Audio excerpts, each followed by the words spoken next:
Yo, what is going on YouTube and people of the world? It's your boy Zom coming at you guys with another video. It's my first video in my dorm, in my new setup, all that fun stuff. But if you guys are if you guys follow me over on Twitter, you guys will know.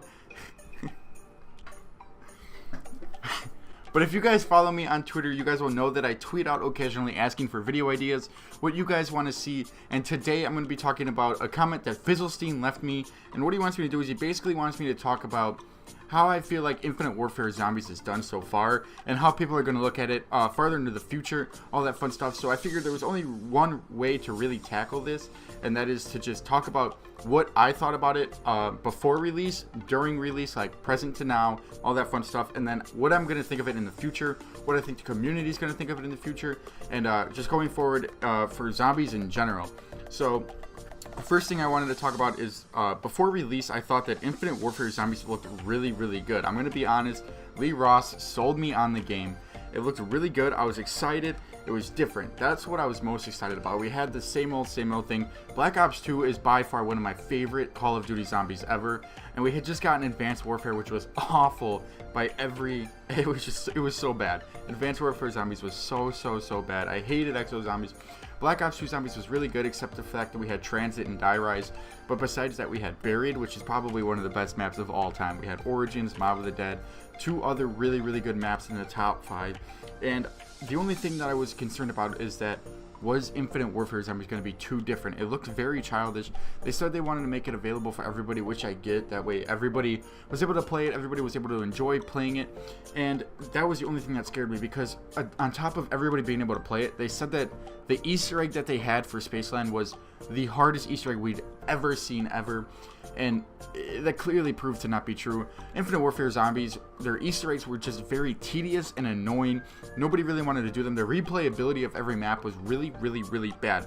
But before the game even came out, the colors and the sounds were very interesting to me. I actually asked an opinion from my roommate, and he said that the colors were the one thing that he liked a lot.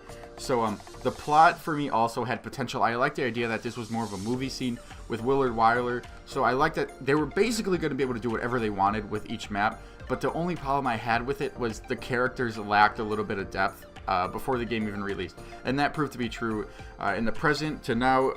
Obviously, I mean the same thing. I don't know why I'm saying that. But anyway, from release until now, here's what I think. I think the first playthroughs of the maps were good. Spaceland was probably my favorite. Raven the Redwoods was a tragedy. Shell and Shuffle was by far probably one of their worst maps, but second to, you know, Shell and Shuffle is second to Attack of the Radioactive Thing. That map is so bad. It's got no color. They said it was their best map yet. I get it. I get what they were going for. It's just not a very good map. It was poorly done. All that fun stuff. But like I said, the first playthroughs were really fun. I enjoyed Spaceland, but the replayability was terrible. They had the 4 wonder weapons, a really tedious Easter egg. The boss battle was overly difficult, and just for their first map, it wasn't good. I think it would have been good maybe for like DLC 4 that's coming up, but I don't think Spaceland was a good first map. And it kind of stinks that Spaceland is their best map that they've released so far. There was just a lot of stuff that they could have done differently to make it better, and I really wish they would have, and they wish they would have waited to see how the community received their game. But of course, if they would have released something like Attack of the Radioactive Things first, nobody probably would have even bought DLCs in the first place, because nobody would have probably bought DLCs in the first place, because that map is just so bad that they would have just been like, it's like, there's no point in buying them. I get it. But yeah, all the DLCs so far have been downgrades from Spaceland, which I'm really curious to see what they do with DLC 4, because this is probably the end of what we see from Lee Ross and all that stuff. All these developers are probably going to get taken off this line. They're not going to be developing zombies as heads anymore. They're not going to be project developer managers anymore. But the other problem I have with these DLCs is that the best zombies map for Infinite Warfare, including the DLCs, are still worse than the worst Treyarch map that was ever made. So like, I'd rather play Transit than I would rather play basically every single Infinite Warfare map. I'd probably play Spaceland over Transit, but that's really close. I really like the Mark II. The Denizens aren't as bad as everybody says. The fog is really annoying. The bus is innovative. It's cool. I like the Galvanuckles. I wish there was a walleye in town, but that's not what we're talking about. That's for another video for another time. So that brings me to that Infinite Warfare's maps almost feel like they're custom zombies maps from Black Ops 3. They're not up to par with what we expect the zombies maps to be. We get so spoiled with Treyarch that we expect all these maps to be these high tier maps, because even Zetsubo is better than every map that Infinite Warfare has released so far, which really scares me to say, because Zetsubo was really negatively received by the community. But you see these people that don't even care about Infinite Warfare anymore. I mean, nobody really wants to watch Infinite Warfare Zombies. Nobody wants to look at it. Nobody wants to play it. So it's really just, it's a tragedy that they would work so hard on a game like this, and it's just so bad. But DLC 4, I'm hopeful for it. I don't know how good it's gonna be, but my thing is even if DLC 4 is one of the best maps we've ever gotten in any zombies, any Call of Duty, whether it be Treyarch, Sledgehammer, Activision, whatever, under the Activision umbrella, if it's the best zombies map we've ever gotten, who's gonna care? Because it's still Infinite Warfare. We've had 4 maps before this that are all pretty bad maps, so nobody's gonna play it enough, I don't think, to be good at it. I mean, if you look at the zombies records for Infinite Warfare, they're horrible, and it's just, it's bad. It's bad to see. Nobody wants to play it. Nobody wants to watch it, because it's just, it was poorly advertised. It was poorly marketed. All of that fun stuff. And it really bothers me that they would spend so much time on it. And I think that the idea of Infinite Warfare, even now, is a good idea, but the execution was just poor. I think they could have done things just a little bit different to make them a little bit better. It feels a little too childish, a little too cartoonish, which I get that's what they were going for. I get it. But it doesn't feel like zombies. It's not fun to play for most people. And it's just, even if it's fun to play every now and then, the replayability is awful. You're still, Jesus. The replayability of it's just so bad that you really want, you're left wanting more. You're left rather just playing a Treyarch game. Even going back to Black Ops 1 or World at War, those maps are still more fun and have more replayability.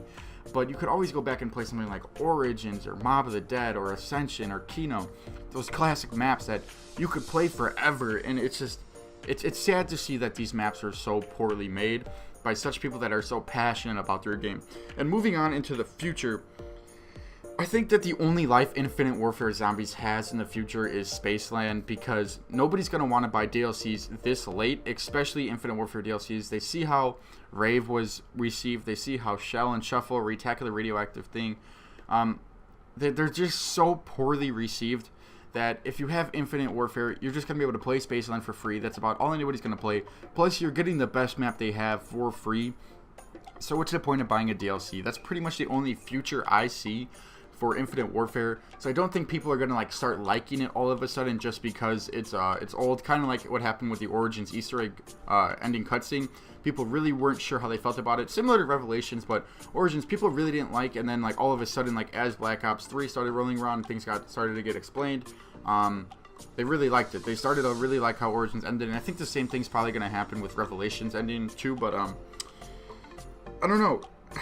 Unless DLC 4 is good, I don't see there being any life for Infinite Warfare after DLCs. I see Spaceland being the only thing anybody really cares about after DLC 4. You got World War II Zombies coming out. I'm excited for that. It's probably going to take over everything from Infinite Warfare, and I do think part of the reason Infinite Warfare wasn't really well received is because you basically had DLC 2 drop for Infinite Warfare, and then Treyarch was like, yo, what's up? We got DLC 5, Zombies Chronicles, so it just took all the hype away that Infinite Warfare had at all, and brought everybody right back into Treyarch. So that was a little bit of a weird situation to put Infinite Warfare in, because the maps aren't good, and then you're gonna get all these remastered classic Treyarch maps that everybody loves, and all of a sudden now nobody cares about Infinite Warfare. So nobody's going to want to spend the money on stuff that they don't think is going to be good, or waste their time when you could spend that money on a future DLC for World War II Zombies and all that fun stuff. Especially if World War II Zombies is good, you're not going to want to spend any money on Infinite Warfare Zombies. Like, it's just not happening. People are going to rather buy Zombies Chronicles than that. Everything else besides that. But I think what's going to happen for me anyway, and maybe some of you guys, is we're going to look back on Infinite Warfare and almost play it as a joke. Like, you're going to be looking for a game to play, and you're going to say, let's just play Infinite Warfare Zombies. Let's play Spaceland. Well, you're only going to play it once in a blue moon, and you're not going to play it very long because, again, the replayability is bad. Nobody really wants to play it that badly. As far as I could play Origins all day, every day, but I just don't see there being much of a future for it. Maybe if it was better executed, and maybe if DLC 4 is good, but I just don't see anybody wanting to play it. Nobody really wants to play it now, so I don't think that a couple of years down the road anybody's really going to want it. I think Infinite Warfare is going to be one of those Call of Duties similar to Ghost that just kind of gets forgotten about. It's going to be a game mode like Extinction where like you know it exists, but like you don't really want to touch it. And that's pretty much what happened with Exo Zombies too. So I think that's basically what's going to happen for this. So if you guys have any topics you guys want me to talk about similar to this, just head over to Twitter. I'll leave my link in the description, and it's going to show up on screen right here. Other than that, just let me know what you guys want to see. Let me know what you guys want to see me talk about. Head over to Twitter, follow me over there. And thank you guys so much for watching. As usual, I'm doing this channel for you guys and my personal enjoyment. And I will see you guys in the next one.